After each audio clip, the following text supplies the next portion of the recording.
Hi, and welcome back to Conquering the Mundane. Today we are opening this Japanese Scarlet and Violet 151 booster box.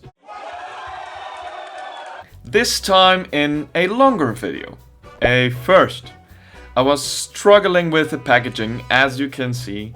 Not everything went perfect from the get-go. These packs were opened on a live stream on Twitch.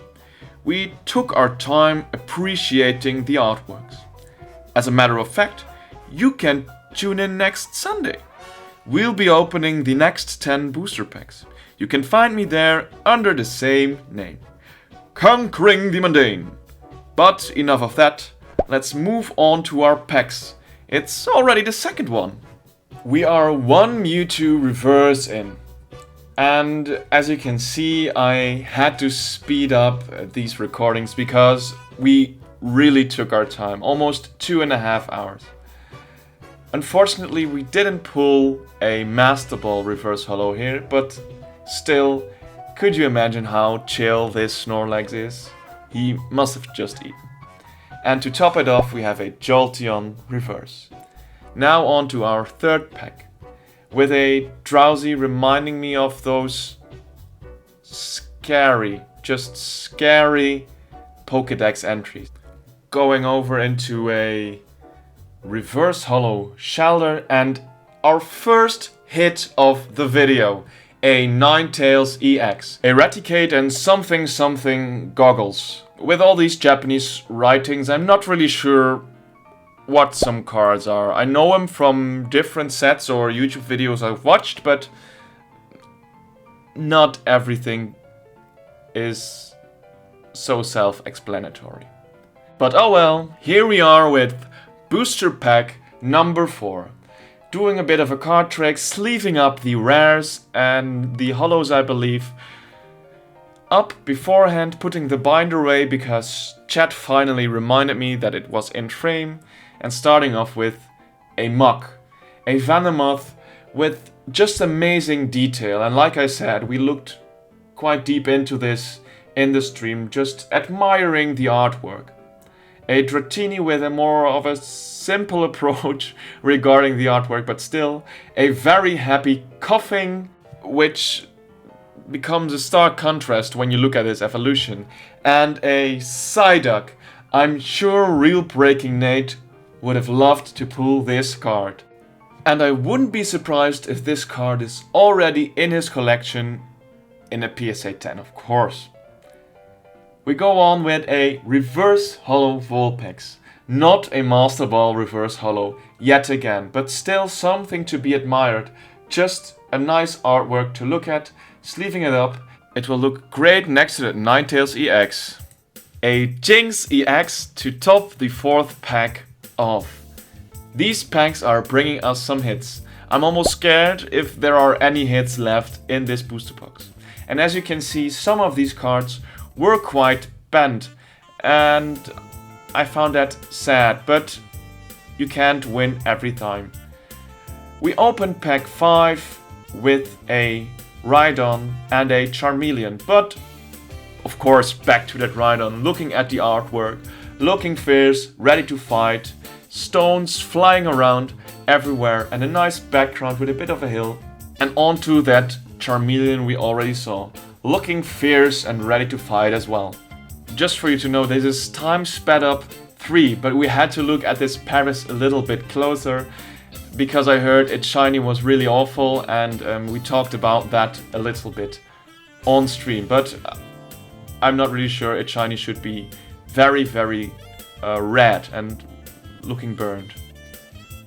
Onto a Grimer, again yet very detailed with a Pokeball in the back coming out of some icky sewage waters. A Lickitung getting itself some berries because Lickitungs have to eat as well.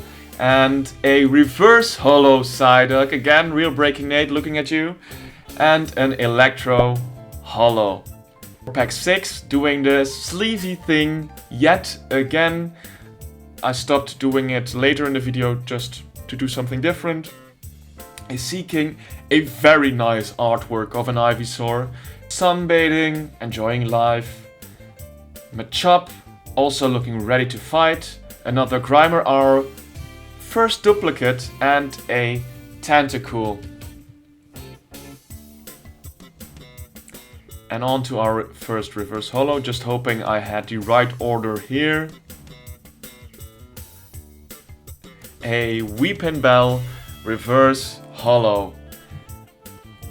And a Weezing. Here we can see what I talked about, just a contrast to its pre-evolution, looking fairly sad. Why so sad, Weezing? Come on, makes you wonder what happened between now and then. Let's look into pack 7. We're getting there, people. Again, a very nice artwork with the moon, everything in the back, looking like this theme with Venomoth yet again. A Dugong giving this same vibe in this nice wave. Just very majestic looking. What is it with these cards? A Porygon that was kept fairly simple but still. And a Spheal to complete this evolutionary line. Clefairy. And a full art Charmander. This is the card I have been waiting for to pull. There's a lot of hits in this set, of course, but still, it's just nice to pack just as a very first big hit, the first evolution of one of the most epic evolutionary lines, I guess, one of the most beloved Pokemon, although in the past few years maybe a little bit less, but still. And an Alakazam EX 2 and pack 7.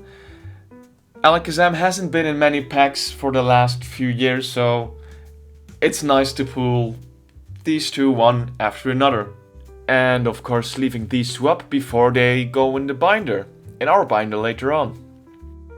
On to pack 8. Just doing the card trick this time, no sleeving up, and starting off with a Hitmonchan in the sun on the beach, ready for something to happen. Just again, look at this card, isn't this nice? And you can see how much time we actually took looking into these cards and enjoying the artworks. Magneton. As a child, I didn't like these clay models, but as I'm older now, I've come to appreciate the work and the dedication you need to make something like this. Magnemite was a first, and now Magneton, a Voltorb, an Oddish, just happy to be there, into a Pidgeotto, and a Ponyta reverse holo, looking playful, ready to play. And I have to say this has one of the most realistic shinies, with the flames turning blue, burning hotter. To me, it's just one of the best looking shinies out there. And our final card in this pack is a Moltres. I almost forgot about Mewtwo and was about to say our first legendary, but still. And of course, I didn't forget to sleeve these up as well. Now chat got a chance to decide which two booster pack we would end the stream with. They chose the second to last and I believe the 7, but I'm not really sure. We started off with the right one. Number 9. Again, a card I really don't know the name of because, well, my Japanese is non-existent. Onto a Persian with this theme of moonlit flowers, going with Venonat and the Dragonair and the 3D modeled Meowth, just looking a bit sad in contrast. Onto a Spearow, to this very, very happy Oddish. And if you just look close enough, just really, really up close, you can see that there is not a single thought behind those eyes. There you have it. A Slowpoke just chilling in the water, the shadow nicely done as well. And a full art Mr. Mime. I pointed this out in stream, but does anyone else see a Gengar shadow here? I'm not really sure, but it seems to look like it. And a Marowak to end pack 9. And here you can see we really took our time. You get another chance to look at the shadow and look if you see a Gengar. If you do, just let me know in the comment section down below. And I got to admit that I got quite the icky feeling looking at these Mr. Mimes standing in a circle, but maybe that's just me. Oh well. Last but not least, pack number 10. We started off with a Giovanni's Charisma. Another nice looking Ivysaur, just a great artwork, you have to say it. Ratata! A very happy coughing. I love that artwork as well. A Magmar, and I had to point out in stream that its forehead might resemble something. Onto a Nidoran female. Again, no Master Ball reverse holo, but still nice to look at. And a Vileplume. Now that we have opened 10 booster packs worth of Pokemon cards, there's just one thing left to do.